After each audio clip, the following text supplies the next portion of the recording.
today's video, and this is going to be discussing how the Democrats, or I guess their easiest path to victory. I made a video like this for the Republicans yesterday. I'm doing part 2 today with the Democrats.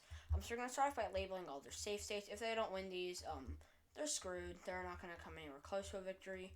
So these are the states that they absolutely must win, or the areas, because I guess Maine's first in D.C. And also Colorado, Maine at large. Are two more crucial ones. Same with New Mexico. I mean, like, if we go look at 2020, we go look. Joe Biden won Colorado by 13.5%. He won Maine by 9.1%. He won New Mexico by 10.8%. So he won these states by fairly large margins. Whoever the Democratic nominee is, most likely Kamala Harris, will need to win them by the same or by at least his margins. Same in Virginia. I mean, like, we go look at this. Biden went by 10.1%, similar margins to New Mexico. Whoever the candidate is will need to win all these states. Now, this is where we're going to start labeling swing states. So first off, some more liberal swing states: Minnesota, and New Hampshire are the first ones that I would start off with. You go look at this. Minnesota went to Biden by 7.1%, and he won New Hampshire by 7.3%. Now, I don't have a 2016 map up, but Clinton narrowly carried Minnesota by, I believe, 1.5%, and New Hampshire by like 0.2 or 0.3, some very narrow margin. So they were very narrow in 2016. Biden did very well there. So we're going to give those votes to Biden. Now he's at 220, or I guess Biden. I guess whoever the Democratic nominee, I've been saying Biden. Now they're at 223. Now, there are a few, I think only one state left on the board that Hillary Clinton won, and that is Nevada. Now, Nevada went to Biden by 2.4%. It also went to Clinton by 2.4%. Obama won by a large margin. I believe he won by over 10% in 2008. I think the last one that went right was 2004. So, it hasn't really trended over the last few years. It narrowly trended to the right by like 0.017, so like less than 1 or less than 0.1%, which is hardly anything. It didn't necessarily. It trended, yeah, but hardly trended. So Nevada, will probably go to the Democrats. I mean, like, we could hypothetically see the Republicans winning. I know that UEP made a video which I kind of disagreed with, where he gave it was a Kamala Harris versus Donald Trump election prediction. He gave Nevada to Trump. I doubt that will happen. It's a fairly liberal state, and whoever the Democratic nominee is will probably be able to do well enough in Clark County. If we go look at the state, Clark County and Washoe County essentially control the state. I think that if Harris were to be the nominee, she'd probably do better in Clark County, probably do better in Reno, but do worse overall in Washoe County, but she'd be able to make up for it, like, with her margins in Clark County. And she'd also be able to make up for her worst performance throughout rural Nevada and Carson City, which is not a swing county, but it's one of the more competitive counties. Probably, actually, statistically, at least from this election, the third most competitive county. And now one other thing I'm going to give her is Nebraska second. Biden won Nebraska second by, if it'll let me exit, I believe a little over 6%. He won by 6.5%. So, Harris will probably win it by a smaller margin, probably 4%-ish. Because if we go look at Nebraska, it doesn't have the congressional district map. But this general area is kind of where it is, and Omaha is in that district. Lincoln is kind of split between the second and, I think, first congressional districts. I think she'll probably be able to do well enough in Omaha and parts of Lincoln to do well. She would probably do worse in a lot of these rural counties, which there are not very many of. There are a few of them, though, so I still think that she would probably, she'd probably do better there, and she'd probably do better in the city, but do worse in the little rural areas there are, and probably narrowly carry it. Now, she is only 40 electoral votes away, and this is where obviously I still think that a lot of these remaining states would go to her, but this is where it starts getting a little bit more difficult. So the first state I'm going to give, and there are two states I'm not quite sure whether or not I should give first, so I'm just going to give them at the same time. Michigan and Arizona. Now she's only 13 votes away, but let's go look at Michigan first. Biden went by 2.8%. It was the largest margin of any of these Rust Belt swing states, unless you consider Minnesota one. Of these three major Rust Belt swing states, Wisconsin, Michigan, and Pennsylvania, he won Wisconsin by like 0.6, He won Pennsylvania by 1.2, but he won Michigan by 2.8%, so almost 3%. And Trump also won Michigan by the smallest margin. Now, I think that Harris would do way worse in a lot of these other areas, and a lot of these rural counties, all throughout the state. But I do think that she would be able to do better in the suburbs. I think she'd do better in Livingston County, better in Washington County, better in Monroe County, better in Wayne County, better in Macomb County, better in Oakland County. So I think she'd probably do better in a lot of these counties. She'd probably do worse along a lot of the state. She'd probably lose what county is that? Saginaw County. Just looking at it, I'm like, it doesn't be a Flint suburb. But I think that she would generally do worse among these rural areas, but do better in Detroit, most importantly, which would, I think, essentially give her the win. Narrowly, though, probably more like a Pennsylvania margin, maybe more like maybe a little larger of a margin. But I think that she would probably win it just because of her increased support in Michigan, or in Detroit. Although she'll probably do worse in rural areas. Like I said, I think she'll probably make up for it in Detroit. It really does depend because I feel like Detroit could swing to the right because we have heard potential talks of Harris being a bad candidate for a lot of these black voters and minority voters in general, which is obviously not a great thing for her. But I do think that in general she would probably be better among black voters. Mike Biden did fairly well, and while this was just Biden, I think that if a lot of these voters turned out to vote for Biden against Trump, there's a good chance they'll turn out to vote for Harris against DeSantis. If he is likely nominee, he is fairly likely. Haley, different story. It would still be competitive, though. It was a fairly large margin victory, and she is a strong candidate for the suburbs, which are still red. So it'll be close, but I think that she'll pull it off.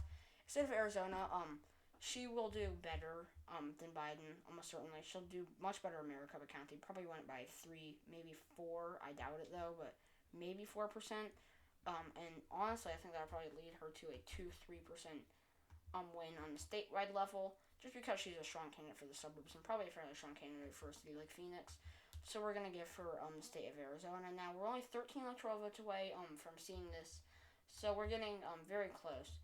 Now, the next state I would give, and this may come as a bit of a surprise, it's not Pennsylvania, it's not Wisconsin, it's actually Georgia.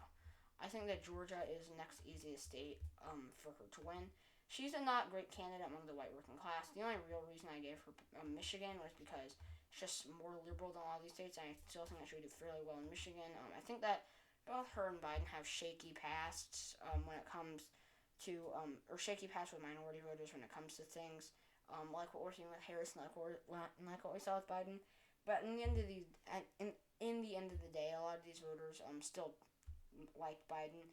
I think that Harris, if she can put her past behind her, or if she can get voters put her past behind them, and she can really energize this base, she could do very well.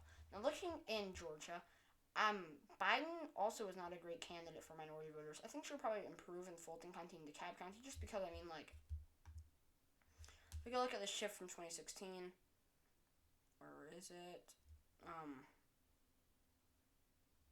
Okay, I don't even see Fulton County, but DeKalb County, let's just hold up. I'm from Atlanta. I should know this. But DeKalb County shifted 4.4 points to the left. And I don't even know where Fulton County is. There it is, 5.5. So all these suburbs shifted more, but Fulton County still did shift to the left. And I think that Harris will probably be a fairly strong candidate for Fulton County. She would also do very well in a lot of these Atlanta suburbs. I think that she would, actually, let's go back to this map.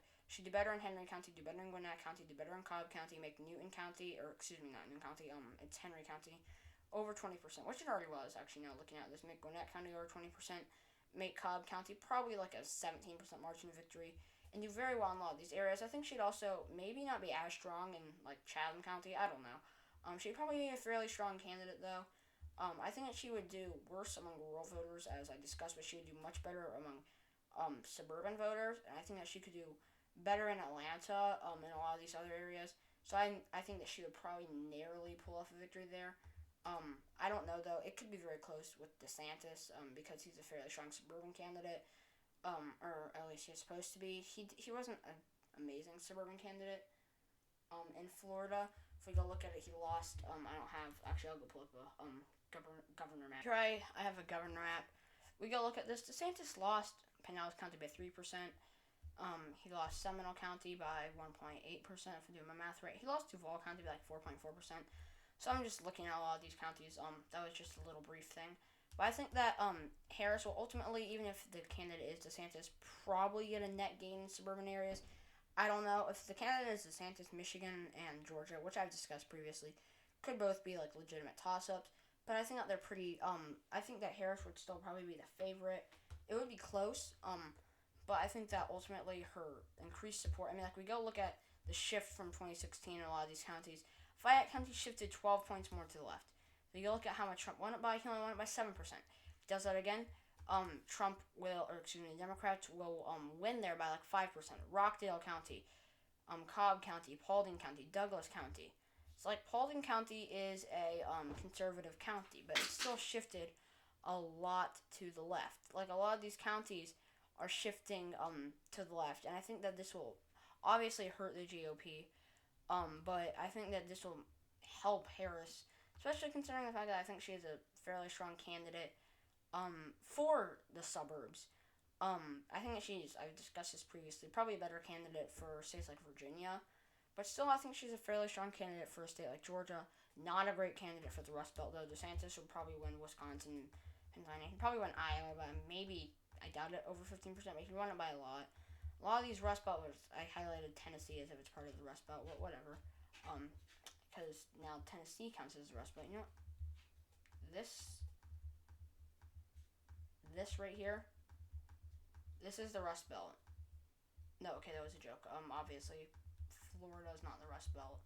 Miami's part of the Rust Belt. No, but anyways, Harris, I think this is probably her easiest path to victory, and I believe with DeSantis, I gave him Georgia, and that's what I gave him. I don't actually remember. It might have been Georgia. It might have been Michigan. It was one of the two, I think. So actually, I've been like this is just me always thinking like about this. I've been thinking recently. I feel like Michigan could. Sorry, I'm getting like a notification up there, and I can't close it right now. Okay, it's gone.